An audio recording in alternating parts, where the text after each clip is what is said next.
Hey guys, welcome to our weekly news show here on Backstage with Millionaires. I'm Caleb, your host, and today we're going to be talking about OneWeb's plans to bring satellite internet to India, Razorpay's new B2B app store, Bengaluru's upcoming battery swapping stations, an update on the situation between Amazon, Reliance Retail, and Future Group, 2021's National Startup Awards, all of the latest funding news, including India's 2 new unicorns, and more coming up right after this.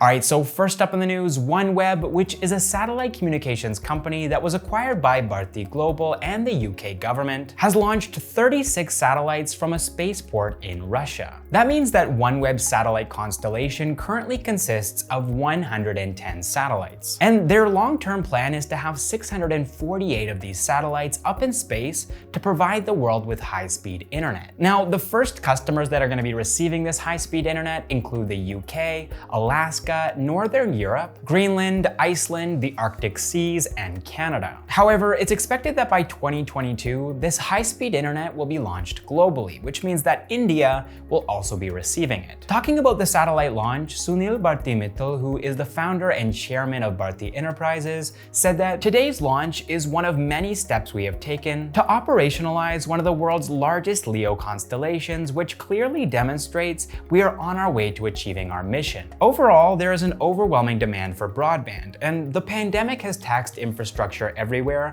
and many people worldwide are left with little to no options to access the internet. OneWeb's system will help meet existing and future demand by delivering broadband connectivity to communities, towns, and regions left unconnected or underconnected. Alright, next up in the news, we have a Hindi channel, guys. We've been working on it for more than a month now, so definitely go check it out if Hindi is your primary language. You can find the link to that channel right down here, as well as in the description down below, and you can find links to everything else that we're going to be talking about in this video in the description as well. Also, if you're liking this video so far, it would really help us out if you could hit the like button and also hit subscribe if you haven't already, because we post new videos every single week about Indian startups, entrepreneurs, and the latest news. Also, you can find us on all of these social media platforms, and again, you can find links to those in the description down below.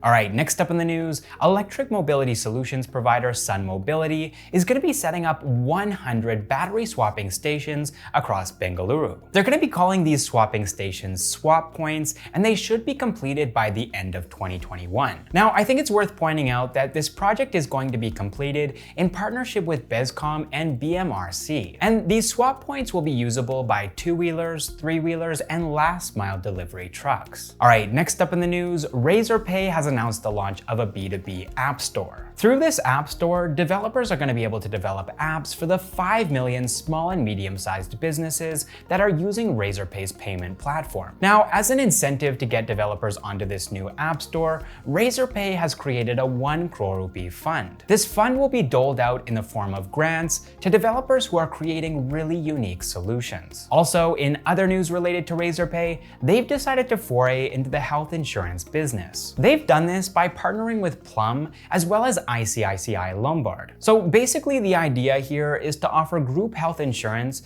to businesses with teams as small as 2 members. According to Razorpay, less than 10% of millions of Indian businesses can afford to offer health insurance to their employees. And this is because the process is tedious, lacks transparency, and of course is also expensive. But it looks like Razorpay is planning to change that. Alright, next up in the news, Amazon and Reliance Retail are still going at it over Future Retail. So the deal for Reliance Retail to acquire Future Group's retail arm was approved by the Competition Commission of India. However, in spite of that, Amazon is still trying to get the deal revoked by the Singapore International Arbitration Center, the SCBI, and the CCI. And while all of this was happening, Future Retail actually approached the Delhi High Court to try to get Amazon to stop interfering, but the court actually directed in Amazon's favor by allowing these statutory bodies to form their own opinion based on the law. Now, again, the deal has already been approved by the CCI, but the Delhi High Court also upheld the SIAC's hold on the deal. Also, on top of all of that, the Delhi High Court questioned Amazon's previous agreement with Future Group as it granted Amazon disproportionate rights, which should have required more approvals under FDI rules. So anyways, the bottom line here is that that Reliance Retail and Future Group's deal is not yet secure, and probably won't be for some time, if ever. Alright, next up in the news, the Department of Promotion of Industry and Internal Trade is inviting applications for the National Startup Awards 2021. Applications will be open until the 31st of January of 2021, and the idea behind these awards is to recognize Indian startups that are providing unique solutions through their products and services across multiple sectors. Winners will be receiving 5 lakh rupees each, and also one accelerator and incubator will be receiving a prize of 15 lakh rupees each. You can find out more about these awards at startupindia.gov.in. Alright, moving on to some funding news now. Zomato has raised $660 million, that's 4,427 crore rupees, from Tiger Global Management, Fidelity Investments, Bailey Gifford, Mirae Asset Venture Investment, D1 Capital Partners, Luxor Capital, Crore, and Steadview Capital. Now, their previous valuation was $3.6 billion, but that has increased now to $3.9 billion. Also, Zomato is in the middle of closing a $130 million secondary transaction, and they've also provided liquidity worth $30 million to former employees. Now, I think it's worth noting that this could potentially be Zomato's last funding round before its IPO next year. And it's actually been a pretty interesting ride for Zomato over the course of the last 12 months. Back in February, Zomato saw its peak month of 2020, and then of course things dipped down because of the pandemic. But now it actually looks like things are 25% better, at least in terms of GMV, as compared to what they were in February. But I'm wondering whether this growth will continue after we see a COVID-19 vaccine and things go back to normal. Dipinder Goyal, who is one of the co-founders and the CEO of Zomato, thinks that it will, but I'm curious to know what you guys think. Let me know in a comment down below. Alright, next up in the funding news, let's talk about India's 2 new unicorns. First up, we've got lock screen advertising platform Glance, which has raised $145 million, that's 1,070 crore rupees. They've raised these funds from Google and Mithril Capital, making them a unicorn. Now, Glance is actually a subsidiary of the Emobi Group, and Emobi was actually India's first ever startup unicorn. But what exactly is Glance? Well, it's a personalized advertising platform that uses a phone's lock screen to show news to Android users in languages like English, Hindi, and Tamil. Glance has partnered with pretty much every major Android phone manufacturer and has 115 million daily active users. Glance is going to be using these fresh funds to strengthen its technology team, boost its AI capabilities, add new services to its platform, and expand into key markets like Asia and the United States. Then, besides Glance, we also have Dailyhunt,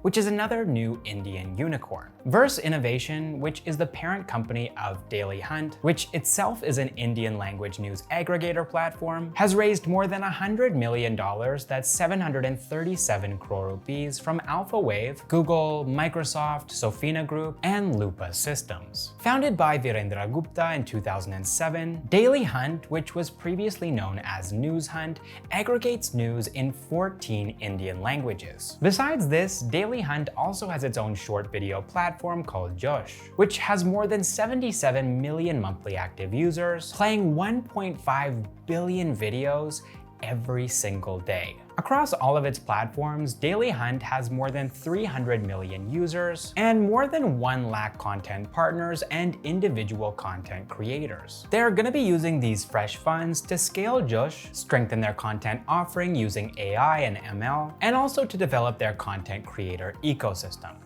Alright, next up in the funding news, Pine Labs has raised between $75 million and $100 million, that's between 553 and 737 crore rupees, from Lone Pine Capital. With these funds, Pine Labs' valuation has gone from $1.6 billion to more than $2 billion in less than 1 year. Though it was founded in 1998, Pine Labs' business only really started to take off in 2012 with the launch of its point-of-sale device, which enabled merchants to digitally process the transactions of their customers. Since then, they've acquired more than 150,000 merchant partners across India and South Asia, and they've moved beyond just POS devices to become a complete digital payments platform. Pine Labs is going to be using these fresh funds to double down on their Buy Now, Pay Later program, to take offline merchants audience online by setting up a digital storefront for them, and to expand further into the Southeast Asian market.